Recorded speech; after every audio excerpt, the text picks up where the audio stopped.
भूसंरचना क्या है? उतले जल के भाग हैं, लंबे और संघने। इनमें क्या है? अवसादों या तलछटों का जमाव होता है या निक्षेपों का जमाव होता है। तली में लगातार निक्षेपों के जमाव से तली में क्या होता है? धसाव की क्रिया होती है। धसाव के कारण एक समय ऐसा आता है कि बढ़ते बढ़ते किसी समय पर वो फुल भर जाती है, मतलब कि उससे वो अवसादों से परिपूर्ण हो जाती है, जिसके कारण क्या होता है कि उस तली में वो क्या कहते हैं? संचलन होता है, मतलब क्योंकि एकदम से डिस्टर्बेंस तो होगा, जब वो बहुत ज्यादा बढ़ जाएगी, अपने भार से अधिक किसी चीज को सहने की क्षमता नहीं होगी, तो फिर उसके बाद उसमें डिस्टर्बेंस होता है, यानी कि हलचल उत्पन्न होती है। इस हलचल के कारण उन दोनों भागों के, यानी कि जो हमारे मध्य में सक्रिय गहरे जल के भाग थे, उन दोनों के विपरीत क्या थे? दोनों तरफ क्या थे? स्थलखंड थे, यानी कि दृढ़ भूखंड थे, जिन्हें कोबरमाउथ ने क्या नाम दिया था? क्रेटोजन नाम दिया था। इन क्रेटोजनों के एक दूसरे की तरफ खसकने से या फिर एक दूसरे की तरफ प्रभाव होने से क्या होता है कि मध्य में जो अवसादों का निक्षेप था उनमें क्या पड़ जाते हैं? बलन पड़ जाते हैं। इसी को हम कहते हैं भूसंरचना। भूसंरचना सिद्धांत के आधार पर कोबरमाउथ ने अपने सिद्धांत को प्रस्तुत किया था।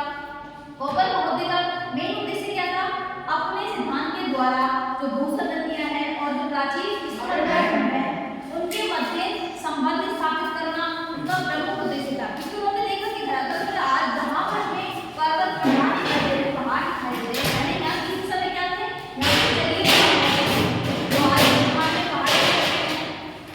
वर्तमान में पहाड़ों के रूप में दिखाई दे रहे हैं। तो उन्होंने इस चीज को याद करने के लिए अपने सिद्धांत को प्रस्तुत किया, और उनका सिद्धांत किस पे आधारित था? पृथ्वी की संकुचन शक्ति पे आधारित है। संकुचन का मतलब क्या होता है? कि जब चीजें सिकुड़ती हैं, जब चीजें पास पास आती है, यानी कि सबसे पहले उन्होंने अपने सिद्धांत की शुरुआत कहाँ से करी थी? कि सबसे पहले धरातल पर या स्थलमंडल पर किसका निर्माण हुआ? भूसंरचना का निर्माण हुआ। भूसंरचना के निर्माण के बाद उसमें अवसादों का जमाव हुआ। उन जमावों में सबडक्शन की क्रिया यानी घसाव की क्रिया हुई, जिसके कारण क्या हुआ? तली धंसती चली गई। धीरे धीरे इन अवसादों के परिपूर्ण होने से, यानी कि जो हमारी भूसंरचना है वो अवसादों से परिपूर्ण हो गई। परिपूर्ण होने के बाद एक समय आता है भार रह नहीं सकती, जिसके कारण उसमें हलचल उत्पन्न होती है, जिसके वजह से उसके दोनों तरफ के भूखंडों में संचलन हुआ, और जिसकी वजह से इसका निर्माण हुआ, लंबी लंबी पर्वत श्रृंखलाओं का निर्माण हुआ। मध्य में जो भाग इस दबाव से रहित रह गया था उसे उन्होंने क्या नाम दिया? मध्यपिंड या स्वाशिक बल की अवधारणा दी। जैसे कि हमारे डायग्राम में दिखाई दे रहा होगा कि यहाँ पहले क्या था, यानी संचलन कैसा था? प्रवाह ऐसे होगा, यूं है प्रवाह, है ना? जब प्रवाह यूं हुआ तो इन भागों में तो क्या हुई? श्रृंखला बनी, इधर भी श्रृंखला बनी, लेकिन क्या हुआ? मध्य का भाग प्रवाह से रहित रह गया, दबाव से रहित रह गया, दबाव नहीं पड़ा, इस वजह से ये क्या हो गया? समतल भाग रह गया, जिसे हम क्या कहते हैं? मध्यपिंड या स्वाशिक बल। स्वाशिक बल शब्द याद रखना, क्रेटोजन शब्द याद रखना, ये दो शब्द हैं जो आपके पेपर में आपसे पूछे जा सकते हैं। क्रेटोजन उन्होंने किस चीज को नाम दिया है? जो भूसंरचना की दोनों तरफ में दृढ़ स्थलखंड थे उनको तो उन्होंने नाम दिया है क्रेटोजन, और जो मध्य में प्रभाव से या दबाव से रहित जो भाग रह गया था उसे क्या कहा था? मध्यपिंड या स्वाशिक बल। स्वाशिक बल भी कहते हैं, शब्द इस पे लिखना, स्वाशिक बल। और ये है सीमांत श्रेणियां, ये मैंने लिखा हुआ है इसमें सीमांत श्रेणियां, जिसका मैंने बेस्ट एग्जांपल दिया था आप लोगों को। क्या उदाहरण दिया? हिमालय और कुनलुन पर्वत, यानी कि हिमालय पर्वत और कुनलुन पर्वत को देखिए तो उनके मध्य में क्या बसा हुआ है? तिब्बत का पठार है। तिब्बत के पठार को लेकर आप लगा सकते हो कि मध्यपिंड की अवधारणा कैसे होती है। तो मैंने कहा मात्र दी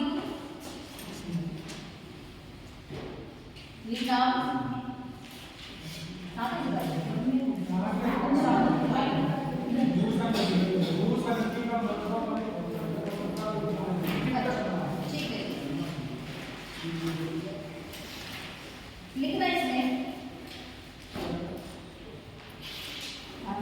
जहां पर आज पर्वत है, जहां पर आज पर्वत है, जहां पर आज पर्वत है, वहां पर पहले भूसंरचना थी, जिन्हें कोबर ने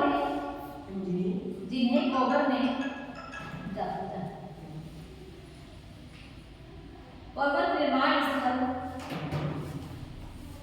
जिन्हें कोबर ने पर्वत निर्माण स्थल ब्रैकेट में लिखना ओरोजन, OROGEN, ओरोजन कहा है।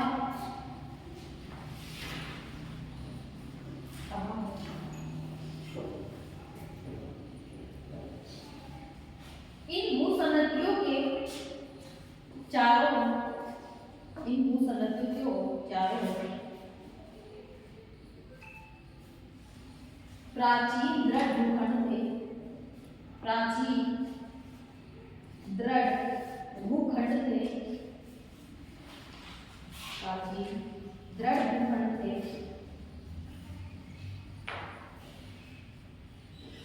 जिन्हें क्रेटोजन बताया है। शब्दों को अंडरलाइन कर लेना।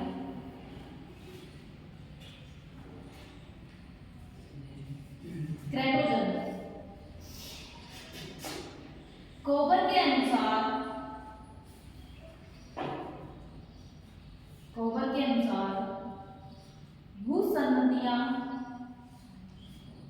भूसंनतियां लंबे तथा चौड़े जलपूर्ण गर्त थी।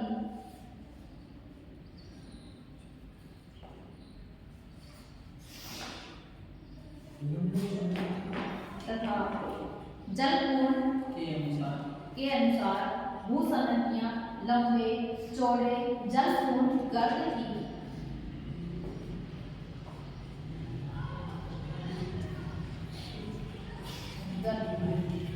अब एक लाइन छोड़ देता। कोबर के अनुसार पर्वत निर्माण की अवस्थाएं।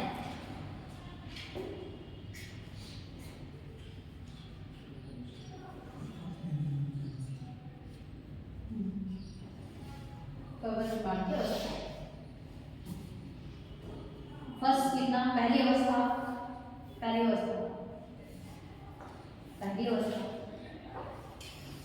पर्वत निर्माण की पहली अवस्था में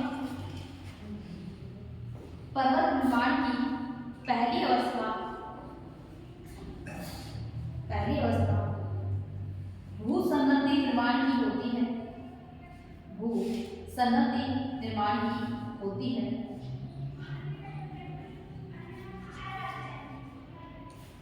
जिसके दौरान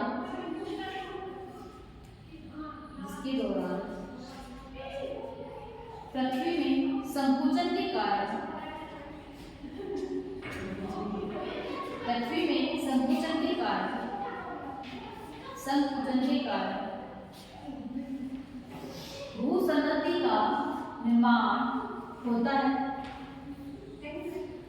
भूसंनति का निर्माण होता है। इसे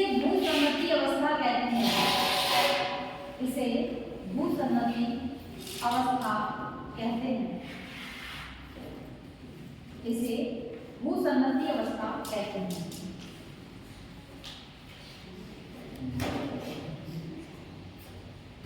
अगली कितना सेकंड अवस्था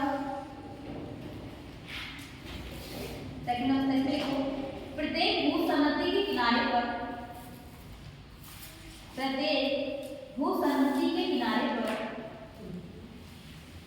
दृढ़ भूखंड होते हैं।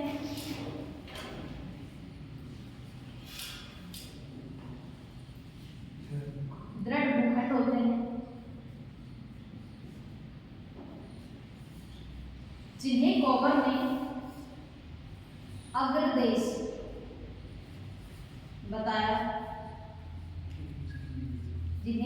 ने अग्रदेश बताया।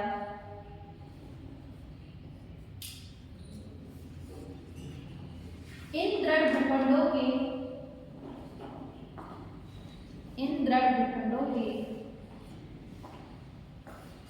अपर्दन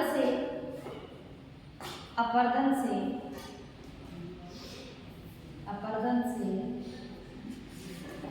प्राप्त मलबा को नदियों द्वारा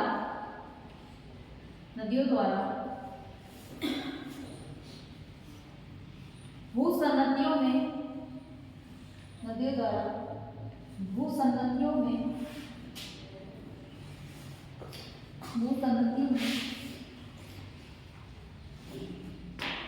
जमाव किया जाता है। नदियों द्वारा भूसंनति में जमाव किया जाता है।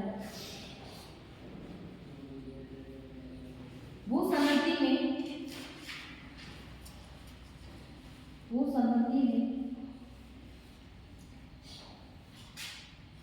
अवसादों के जमाव की क्रिया को भूसंहति में अवसादों के जमाव की क्रिया को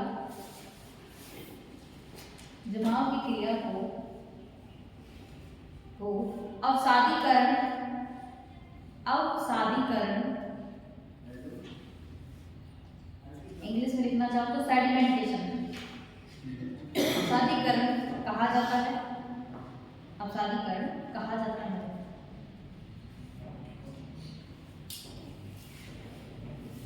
तीसरी अवस्था लिखना, अवसादों के निरंतर जमाव के कारण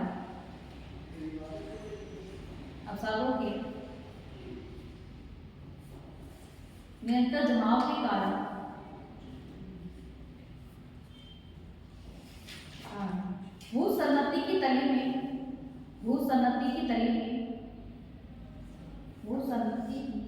तली में दसाव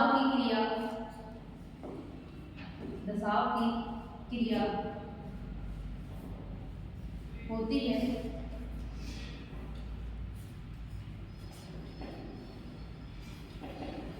तलछटी निक्षेपों के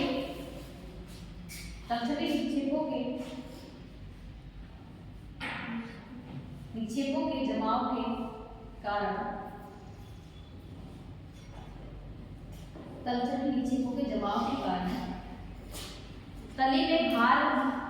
तली में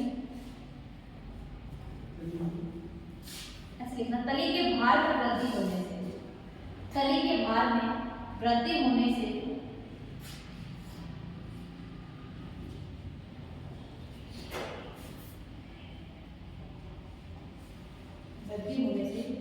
अवतरण की क्रिया होती है।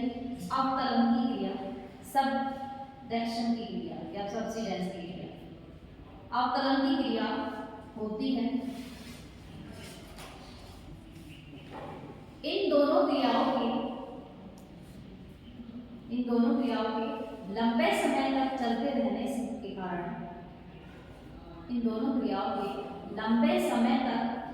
रहने के कारण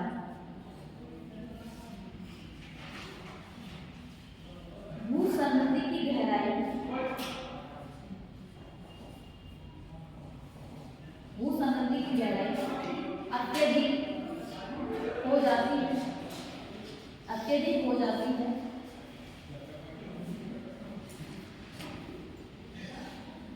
तथा अधिक मात्रा में मलबा का निक्षेप हो जाता है।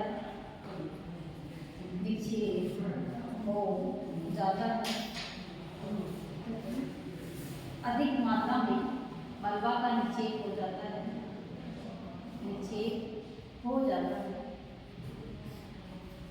जब भूसंहति भर जाती है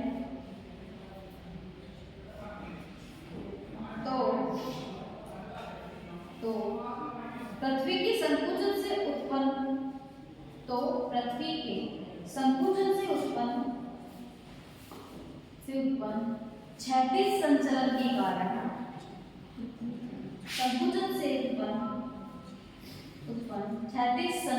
कारण भूसंहति के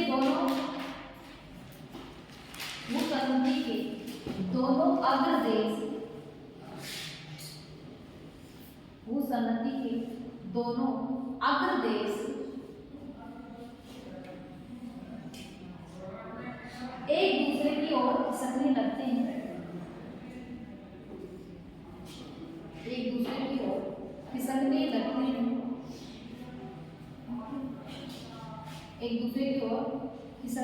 हैं।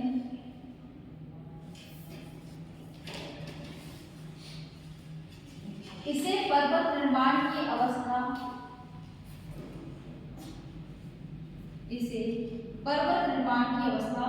कहा जाता है।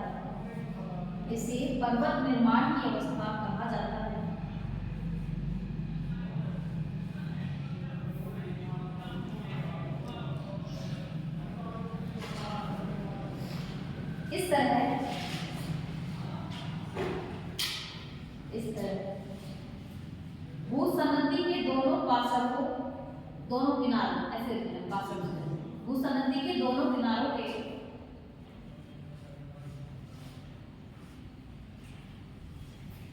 सरकने के कारण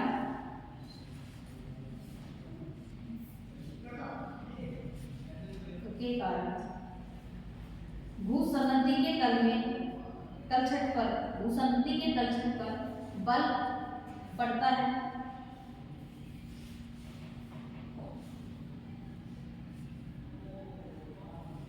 अर्थात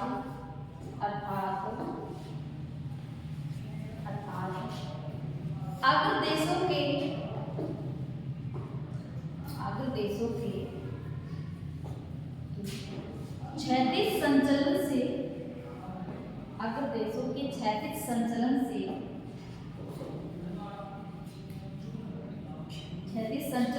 उत्पन्न, अग्र देशों के क्षैतिज संचलन से उत्पन्न संपीड़नात्मक बल के कारण, अग्र देशों के क्षैतिज संचलन से उत्पन्न संपीड़नात्मक बल के कारण भूसंनति के, हाँ उसके बाद ध्यान लिखना है, अग्र देशों के क्षैतिज संचलन से उत्पन्न संपीड़नात्मक बल के कारण भूसंनति के तलछटों में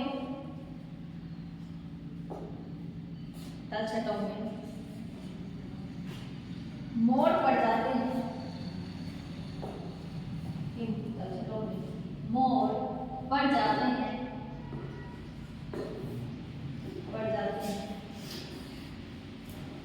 और वे बलित होकर पर्वत का रूप धारण कर लेते हैं, वे बलित होकर पर्वत का रूप धारण कर लेते हैं।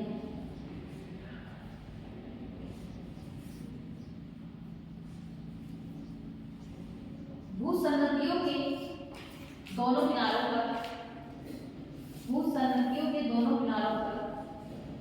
पर्वतों का निर्माण हो जाता है,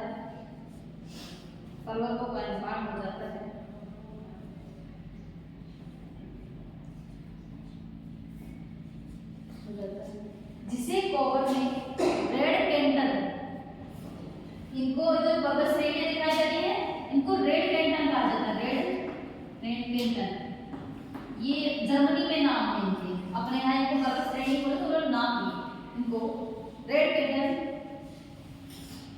नाम दिया।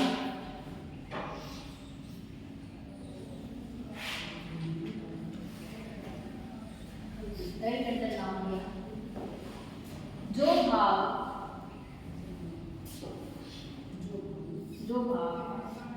इस संपीड़न बल से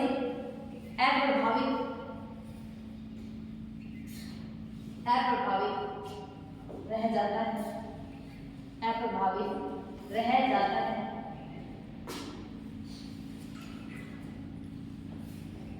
उसे मध्य पिंड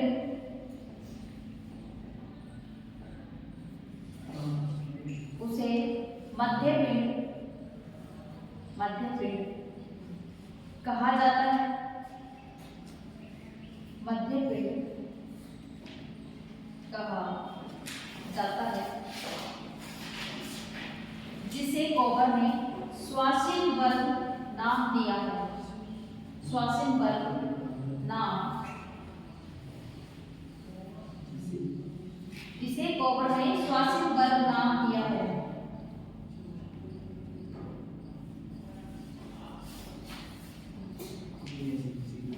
श्वासीन बल नाम दिया है। कोवर ने अपने विशिष्ट मध्य पिंड के आधार पर,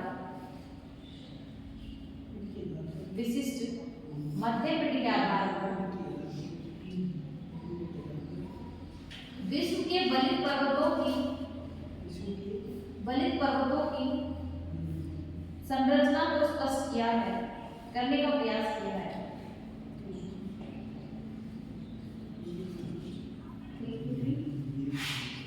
पर्वतों की संरचना को स्पष्ट करने का प्रयास किया है।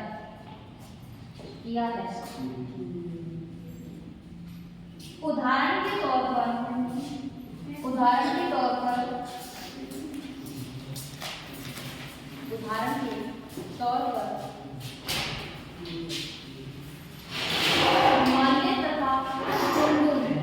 हिमालय तथा कुनलुन पर्वत के मध्य पर्वत श्रेणियों के मध्य हिमालय तथा कुनलुन पर्वत श्रेणियों के मध्य मतलब तौर पर हिमालय तथा कुनलुन पर्वत श्रेणियों के मध्य तिब्बत का पठार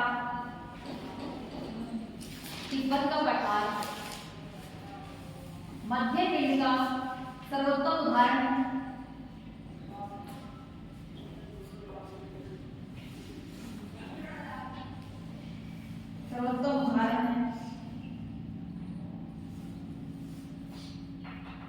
इसी प्रकार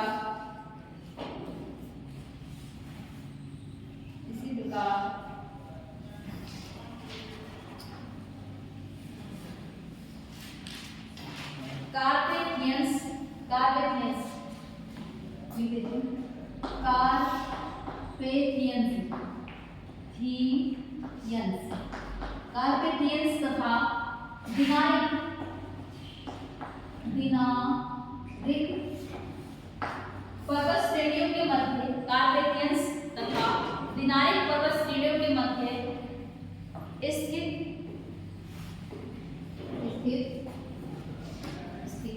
हंगरी का मैदान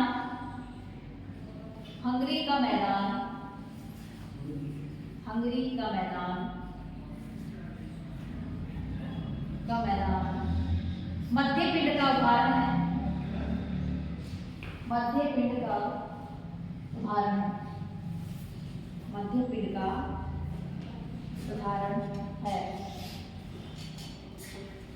जिन बच्चों ने डायग्राम नहीं बनाया वो पहले तो डायग्राम बना लेना। देखो मैंने जो बोला है वही मैंने इसमें लिखवाया है। यानी कि हमारे सिद्धांत की शुरुआत कहाँ से होती है? सिद्धांत की शुरुआत होती है भूसंस्कृति के निर्माण से। समझ में आई? देखो सुन लेना बच्चों, सिद्धांत की शुरुआत होती है भूसंस्कृति के निर्माण से। पृथ्वी में संकुचन होता है जिसके कारण किसका निर्माण होता है? भूसंस्कृति का निर्माण होता है। भूसंस्कृति का निर्माण होता है तो उसके बाद उसमें जल भरा रहता है। जल के जरिए भागते दोनों तरफ क्या है? दृढ़ भूखंड है। अब उन दृढ़ भूखंडों से नदियों द्वारा अवसादों का जमाव होता है, क्योंकि उन नदियों द्वारा आपको पता है क्या अपरदन की क्रिया होती है। क्योंकि आपने देखा है जब पहाड़ों से नदियां आती हैं तो अपने साथ अवसाद लाती है। वो अवसाद कहाँ जमा होते हैं? वो जगह भाग में जमा होते हैं। लाखों करोड़ों सालों में ये स्थिति संपन्न होती है। जब ये अवसाद इस तली में जमा होते जाते हैं तो वो भरती जाती है। भरने से भार पड़ेगा, उसमें भार पड़ेगा तो क्या होगा कि वो तली नीचे धंसेगी, जिसे हमने क्या कहा है? अवतरण की क्रिया होती रहेगी। अब एक समय आएगा जब भार सहने की क्षमता खत्म हो जाएगी तो क्या होगा? उसमें संचलन उत्पन्न होगा, तली में अव्यवस्था उत्पन्न होगी, जिसके कारण होगा संचलन से जो दोनों दृढ़ भूखंड थे जिनको क्या नाम दिया था इन्होंने? क्रेटोजन नाम दिया था, वो एक दूसरे की तरफ मूव करना शुरू करेंगे। जब वो एक दूसरे की तरफ मूव करेंगे तो जो भूसंस्कृति का मलबा था उसमें बल पड़ेगा। बल पड़ने से उसमें पड़ेंगे मोड़। जहां पर ये संपीड़न बल तीव्र गति से कार्य करेगा वहां पर तो ऊंची पर्वत श्रृंखलाएं बन जाएंगी, लेकिन जो भाग इस बल से अप्रभावित रहेगा वो क्या रहेगा? समतल मैदानी भाग या फिर पहाड़ की भाग रहेगा, जिसे इन्होंने क्या नाम दिया? बोलते हैं जिसे स्वासित बल या मध्य पिंड के अवधारणा दी। इसी मध्य पिंड के आधार पर उन्होंने विश्व के बलित पर्वतों को समझाने का प्रयास किया है, जिनमें हमने अपना बेस्ट एग्जांपल क्या लिया है? हिमालय और कुनलुन पर्वत श्रेणियों के मध्य में तिब्बत का पठार। दूसरा कार्पेथियंस तथा दिनारिक पर्वत श्रेणियों के मध्य हंगरी का मैदान। इसी प्रकार एटलस और एक और पर्वत श्रेणियों के मध्य में पाया जाता है भूमसागर, वो भी एक चीज का उदाहरण है, मध्य पिंड का उदाहरण है। तो मैंने तुम्हें इतनी बार इस चीज को बता दिया कि तुम्हें जबान से रट जाना चाहिए कि सिद्धांत क्या है, क्योंकि मैं कल से इसी को बता रही हूँ, क्योंकि शुरू से लेकर अंत तक मैंने यही बताया और वो ही लिखवाया है। तो तुम इस डायग्राम को बना लेना, जिन्होंने नहीं बनाया वो कौन रह गए बना, फिर हम आगे बढ़ेंगे। बना लो जो नहीं बनाए।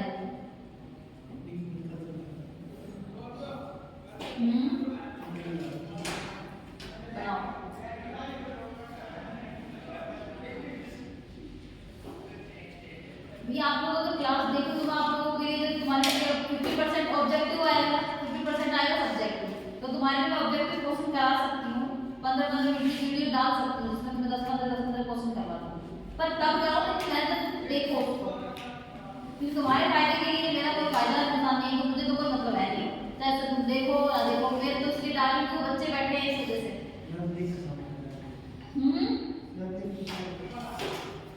तुम देखते नहीं हो 200 क्या बच्चे ग्रुप में भाई, तुम मैं देखती हूँ क्या बच्चे देखते हैं तुम्हारे घर जाएंगे बताने के लिए, बताओ तुम कहो तुम्हारे घर जाएंगे तुम बैठे रहो और हम वहाँ बैठे पढ़ा दें, इससे अच्छा नहीं, सबसे बड़ा तो यही बदलाव होगा तुम्हारे लिए ये कर रहे हो।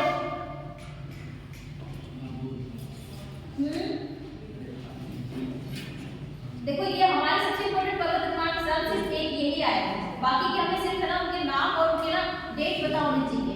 अब आप लोग हेडिंग डालना भूकंप, भूकंप हेडिंग डालना भूकंप, भूकंप एवं भूकंप विज्ञान, ऐसे भूकंप विज्ञान।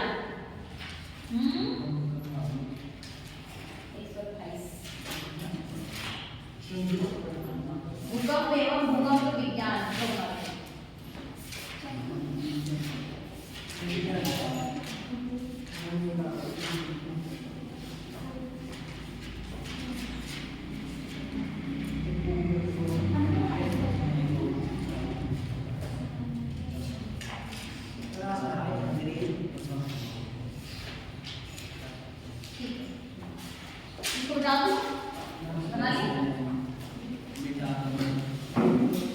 मुझे थोड़ा सा ये बताओ कि भूकंप से आप क्या समझते हैं? अर्थक्वेक है ना, उसको इंग्लिश में क्या बोलते हैं? अर्थक्वेक। अर्थक्वेक का मतलब क्या है?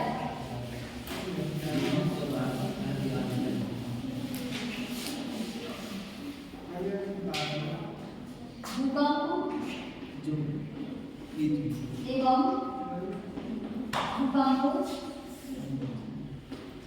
भूकंप विज्ञान, यानी कि अर्थक्वेक एंड सीस्मोलॉजी, भूकंप विज्ञान को सीस्मोलॉजी कहते हैं। आप लोगों ने सीस्मोग्राफ नाम अध्ययन सुना होगा, जिसपे भूकंप के कंपनों की मात्रा को मापा जाता है। तो एक बात बताओ भूकंप का मतलब क्या होता है? क्या समझते हो तुम भूकंप से? जब हम लोगों ने पृथ्वी के आंतरिक बल पढ़े, उसमें हमने एक चीज पढ़ी थी कि आंतरिक बल कौन कौन से होते हैं, जो कि पृथ्वी के धरातल पर अचानक उत्पन्न होते हैं और तीव्र गति से परिवर्तन लाते हैं, वो कौन से हैं?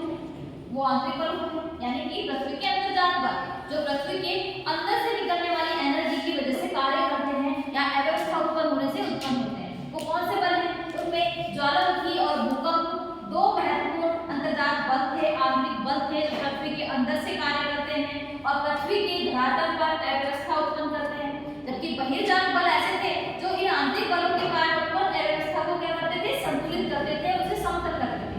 यानी कि अगर किसी मैदान में दबाव होने से या नीचे से क्रिया करने से क्या होता है, वो ऊपर उठ जाता है, यानी कि पर्वत का निर्माण हो जाता है, तो उस पे क्या करेंगे? बहिर्जात बल जैसे कि अपवर्तनकारी कारक होते हैं, वो क्या करेंगे? उसमें अपवर्तन की क्रिया करेंगे और उसे वापस समतल करने का प्रयास करेंगे। तो इसी उदाहरण से आप समझ सकते हैं कि अंतर्जात बल क्या करते हैं? धरातल पर अव्यवस्था उत्पन्न करते हैं, जबकि बहिर्जात बल उन अव्यवस्थाओं को संतुलित करते हैं, उन्हें समाप्त करते हैं और उसे वापस से समतल करते हैं।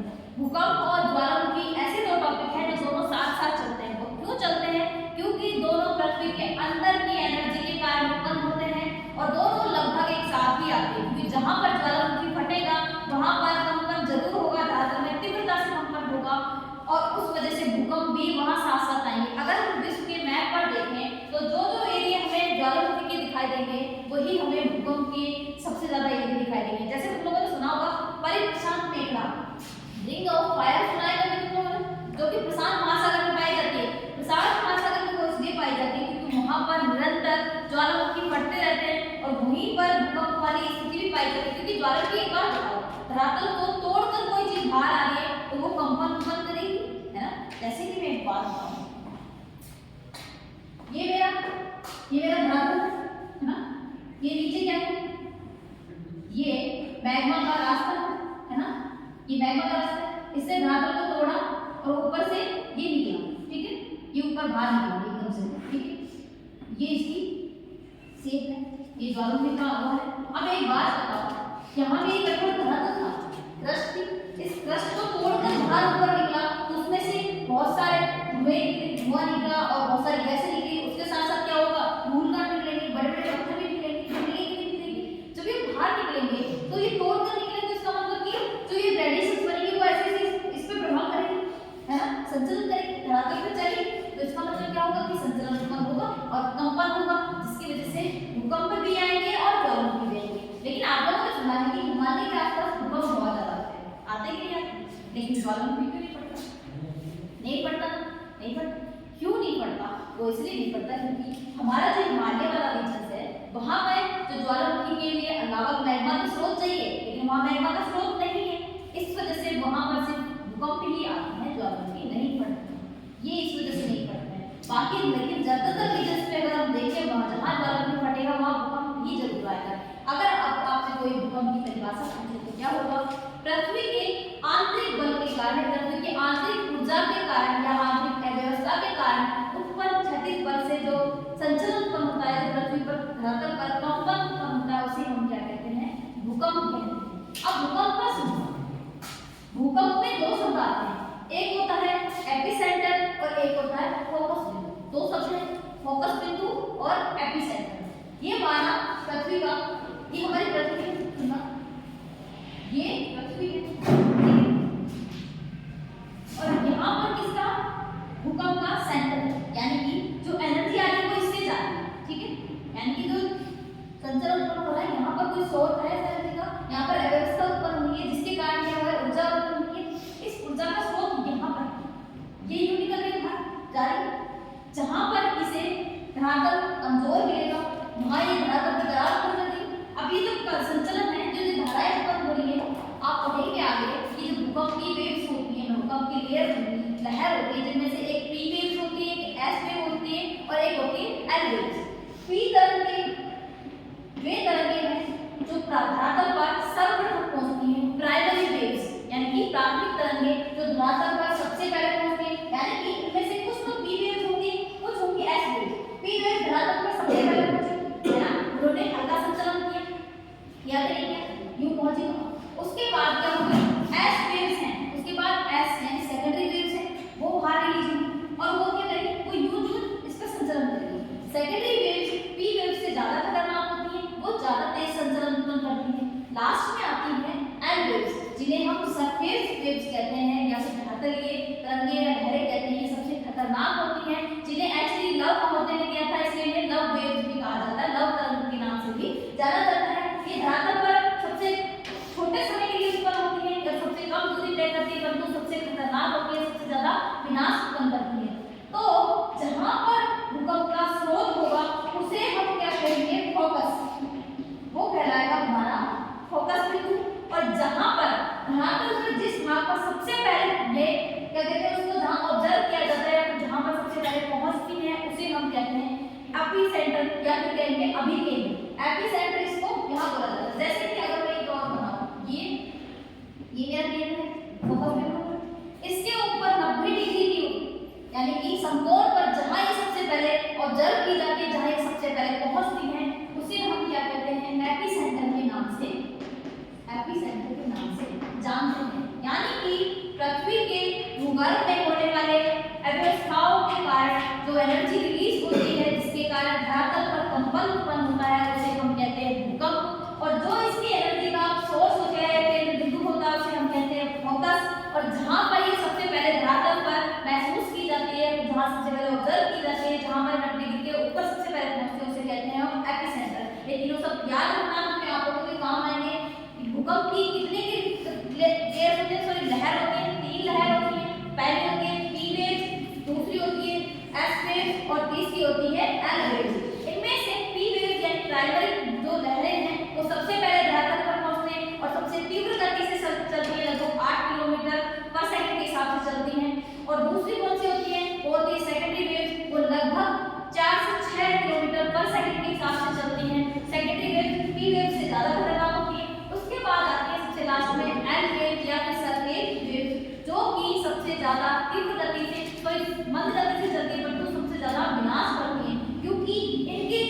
वलन की क्षमता होती है, मतलब कि जब ये वेव चलती है तो ऐसे तो चलती ऐसे चलते है ना, कुछ तो देखो ऐसे रुक के चल रही है, कुछ ऐसे चलेगी, तो सेकेंडरी वेव जब कुछ ऐसे चलती है, और जो ये थर्ड वेव होती है ये बड़े बड़े यूं चलती है। अबे बात बताओ, जब बड़े बड़े यूं करती हुई चलेगी तो ज्यादा ज्यादा खतरनाक होगी कि नहीं होगी हमारे लिए, बताइए तीसरे से जैसे चलते निकल रही हो तो कुछ है। लेकिन जब एल वेव्स आती हैं धरातल पर पहुंचती हैं तो सबसे ज्यादा विनाशकारी होती हैं। इनको यानी कि इनकी कंपन को नापने के लिए या मापने के लिए जो यंत्र इस्तेमाल किया जाता है उसे हम क्या कहते हैं, सिस्मोग्राफ। सिस्मोग्राफ आप लोगों ने सुना होगा, सिस्मोग्राफ। और आप एक चीज सुनते हो कि 9 रिएक्टर की क्षमता से भूकंप आया, 7 रिएक्टर की क्षमता का भूकंप आया, तो एक रिएक्टर स्केल होता है जिसके आधार पर इसको मापा जाता है, उसमें 0 से 10 तक की मापनी लिखी हुई होती है, उसी से तय किया जाता है कि ये कितनी तीव्र भूकंप आया था। 9 रिएक्टर की क्षमता का भूकंप था, 8 रिएक्टर की क्षमता का भूकंप था, 5 रिएक्टर की क्षमता का भूकंप था। तो आप लोग सुनते हो जब भूकंप की तीव्रता 7 या 9 रिएक्टर से ऊपर होती है तो अगर समुद्र के आसपास आ रहा है तो उससे सुनामियां उत्पन्न होती है। सुनामी उत्पन्न होती है क्योंकि देखो भूकंप होगा तो एकदम से वो उठेगा नीचे जाएगा, है ना, तो जिसकी वजह से जल में भी गति होगी, जल में कंपन उत्पन्न होगा, जल की लहरें ऊंची ऊंची हो जाएंगी, जिसके कारण इसका निर्माण होगा, सुनामी का निर्माण होगा। यानी कि भूकंप जहां होगा वहां अगर समुद्री भाग है तो सुनामी आएगी और ज्वालामुखी फटेगा, इसकी क्रिया के कारण क्या धरातल पर विनाश की स्थिति उत्पन्न होगी। सुनामी हम लहरों को कब कहते हैं, जब उनकी ऊंचाई कितनी हो, 100 मीटर से ऊपर। 100 मीटर तुम सोच सकते हो कितना ऊंचा होता है, यानी कि अपने भारत की ऊंचाई यही होती है, आप सोचो कि इससे 100 मीटर कितनी ऊपर होती है, बहुत भयंकर ऊंचाई से ऊपर होती है। इसी वजह से जब सुनामी आती है तो भूकंप हमेशा आता है, क्योंकि भूकंप पहले आएगा, इसी की वजह से सुनामी उत्पन्न होती है। भूकंप की तीव्रता को नापने का कौन सा यंत्र है, रिएक्टर स्केल, जबकि भूकंप के द्वारा जो विनाश हुआ उसे सिस्मोग्राफ यंत्र से मापा जाता है। तो ये है भूकंप और भूकंप विज्ञान। और एक चीज और सुनो, क्योंकि देखो हमने ये पढ़ा कि भूकंप की क्रिया कैसे होती है, भूकंप कैसे उत्पन्न होता है ना, जब ये भूकंप की एस वेव्स, पी वेव्स और ये एल वेव्स पढ़ी है हमने, इसके आधार पर हमने पृथ्वी की भूगर्भ की संरचना का पता लगाने का प्रयास किया। जो पी वेव्स होती हैं वो धरातल या भूगर्भ के सभी तरह के भागों में जा सकती है, जैसे कि तरल पदार्थ, तरल, ठोस और द्रव, है ना, आप लोगों ने सुना ठोस, द्रव, गैस, तीन अवस्थाएं होती है ना, किसी वस्तु की 3 अवस्थाएं होती है। जो पी वेव्स होती हैं वो पृथ्वी के अंदर 3 अवस्थाएं पाई जाती है, तो वो तीनों अवस्थाओं में अपनी गति चलती रहती है, यानी ये तीनों भागों से निकल सकती है। लेकिन जो एस वेव्स हैं वो तरल भाग या फिर द्रव भाग में नहीं पाई जाती हैं, जिसके कारण इनको वहां पर महसूस या फिर उनको वहां रिकॉर्ड नहीं किया जा सकता। इन्हीं के आधार पर ये बताया गया है कि पृथ्वी के कुछ भाग में तरल या द्रव वाला भाग पाया जाता है, जिसके कारण इन लहरों को हम वहां नोटिस नहीं करते हैं। इन्हीं के आधार पर पृथ्वी की भूगर्भीय संरचना का निर्धारण भी किया जाता है। तीसरा ये भूकंप के और भी बहुत सारे कारण हो सकते हैं। ये तो क्या है कि पृथ्वी के अंतर्जाल तक का हमने निर्माण किया, लेकिन एक बात बताना, जहां पर बड़े बड़े बांध बनते हैं वहां पर बांध बनेंगे तो वो धरातल के ऊपर तो बन रहे बांध। अब मैंने एक चीज थोड़ी पहले बताई कि भूस्खलन नदी वाली बताई कि उसमें भार बढ़ता है तो जिसके कारण संचलन होता है। अगर किसी बड़े से एरिया में हमने जल भर दिया और उसको चारों तरफ से बंद कर दिया तो तली में भार पड़ेगा कि नहीं पड़ेगा, जिसके कारण अव्यवस्था उत्पन्न होगी और आसपास के रीजन्स में क्या होगा, भूकंप की स्थिति उत्पन्न होगी, क्योंकि वो प्रभाव होगा, संचलन होगा, कंपन उत्पन्न होगा। इस वजह से मानवीय कारण भी होते हैं जिसके कारण भूकंप आता है। दूसरा, आप लोगों ने देखा होगा कि खनिजों को निकालने के लिए वो पहाड़ों पर क्या करते हैं, बम विस्फोट करते हैं कि नहीं करते, पहाड़ पर बम विस्फोट सुना होगा तुम लोगों ने। अब एकदम से पहाड़ पर बम विस्फोट कर रहे हैं तो कंपन करेगा कि नहीं करेगा, तो आसपास के क्षेत्र में भूकंप आएगा। यानी कि भूकंप के प्राकृतिक कारण होने के साथ साथ मानवीय कारण भी होते हैं, जैसे भूकंप को, जैसे कि क्या, बम विस्फोट करना, दूसरा बड़े बड़े बांधों का निर्माण करना, रेल सड़कों का निर्माण करना, इनके कारण